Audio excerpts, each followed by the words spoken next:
Shalom Bapak Ibu, Saudara-saudara yang terkasih dalam Tuhan kita Yesus Kristus. Selamat pagi kembali dalam perenungan Road to Pentakos hari yang ke-32.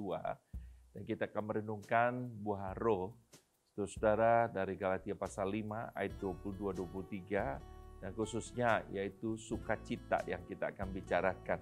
Dan saudara-saudara, saya ingin bacakan firman Tuhan buat saudara sekalian, yaitu dari Filipi pasal 4 ayat 4, bunyinya demikian. Bersukacitalah senantiasa dalam Tuhan. Sekali lagi kukatakan, bersukacitalah. Saudara-saudara, buah roh ditulis oleh Paulus dalam Galatia tadi, itu dalam bentuknya tunggal, bukan jamak. Artinya saudara-saudara, bagaimana satu orang kita bisa menghasilkan saudara buah roh. Dan buah roh itu saudara punya 9 elemen, atau ada yang mengatakan ada 9 rasa itu sendiri. Saudara, yang pertama, saudara, elemen itu menyangkut relasi antara manusia dengan Allah. Itu sebabnya dikatakan bagaimana kita harus mempunyai kasih, mempunyai sukacita, mempunyai damai sejahtera. Yang kedua, saudara-saudara, berbicara bagaimana manusia dengan manusia, yaitu saudara adanya kesabaran, adanya kemurahan, adanya kebaikan, saudara. Tapi yang ketiga juga berbicara bukannya hubungan dengan Tuhan, hubungan sesama, tapi juga dengan diri sendiri, yaitu bagaimana kita harus punya kesetiaan, kita harus punya kelemah lembutan, bagaimana kita punya penguasaan diri.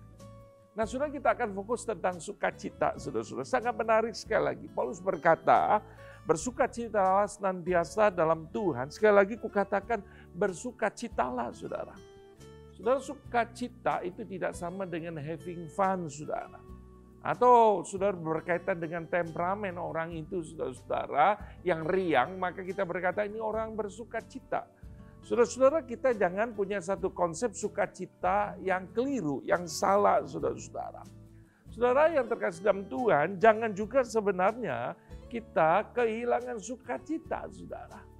Saudara, sangat menarik ketika Paulus menulis surat kepada jemaat di Filipi, Paulus ada dalam penjara, tapi dia berkata, saudara, bersukacitalah senantiasa dalam Tuhan, saudara.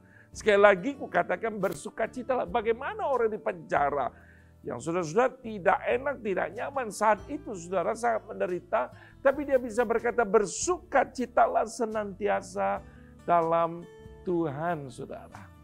Saudara-saudara yang terkasih dalam Tuhan, ternyata kita mau renungkan, saudara, yang pertama, saudara, bersukacita atau sukacita itu adalah otentisitas murid Kristus, saudara. Saudara, ini adalah otentiknya murid Tuhan. Bagaimana kita tahu ini murid Tuhan? Ada sukacita, saudara. Saudara, sukacita yang bukan karena kondisi di luar, tetapi dari dalam. Itu sebabnya buah roh itu lebih penting daripada karunia. Karena itu dihasilkan, saudara, dari pergumulan bersama dengan Tuhan, saudara. Itu sebabnya, saudara-saudara, sukacita itu adalah otentisitas murid Kristus. Mazmur, saudara, 16 ayat 11 berkata begini. Daud berkata, di hadapanmu ada sukacita berlimpah, di tangan kananmu ada nikmat senantiasa.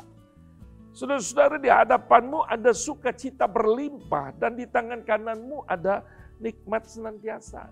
Di mana kita dapatkan sukacita itu? Di hadapan Tuhan, saudara. Artinya, saudara-saudara, kita itu bertemu dengan Tuhan, bergaul dengan Tuhan. Sukacita itulah kita dapatkan, saudara. Paulus walaupun terbelenggu, tapi saudara, dia dengan Tuhan, kasihnya, saudara, pertemuan, keeratan, encounter-nya tidak terbelenggu, saudara. Itu sebabnya kita belajar sukacita, otentisitas murid Tuhan. Tapi yang kedua, saudara, waktu kita bicara sukacita, sukacita itu sebenarnya memberikan kekuatan kepada kita dalam menjalani hidup ini. So, bagaimana kita bisa melewati hari-hari, saudara, kalau sesungguhnya tidak ada sukacita sejati dalam diri kita. Saudara, Nehemia berkata begini dalam Nehemia 8 ayat 10 atau ayat 11. Dia berkata ayat 11b atau ayat 10b-nya, karena hari ini adalah kudus bagi Tuhan kita. Dia berkata, jangan kamu bersusah hati sebab sukacitamu karena Tuhan itulah perlindunganmu. Saudara, sangat menarik sebab sukacitamu karena Tuhan itulah perlindunganmu. Jadi kalau kita punya sukacita karena Tuhan, itulah perlindunganmu atau kekuatanmu, saudara. Terjemahan yang lain. Artinya, saudara-saudara, ketika engkau punya sukacita, engkau punya kekuatan, saudara. Dan menjalani hari-hari yang tidak mudah, tapi engkau punya sukacita seperti Paulus di penjara. Dia dapat kekuatan, kenapa? Karena dia dapatkan sukacita itu dari Tuhan. Saudara, yang terakhir, sukacita itu ada sebuah magnet untuk menarik orang untuk percaya Tuhan. Sebenarnya orang bingung dengan kekristenan, orang bingung dengan orang percaya. Mereka bingung dengan murid Kristus yang otentisitasnya sudah hendaknya sudah dia bersukacita. Itu sebabnya mereka bingung. Apa yang menyebabkan mereka bisa bersukacita? Mereka akan cari tahu. Ternyata saudara-saudara, Tuhan kita Yesus Kristus yang memberikan sukacita. Itu sebabnya pemazmur dan berkata, di hadapanmu ada sukacita senantiasa. Saudara, mari saudara-saudara hidup kita menarik banyak orang untuk percaya kepada Kristus. Tuhan memberkati kita sekalian. Amin.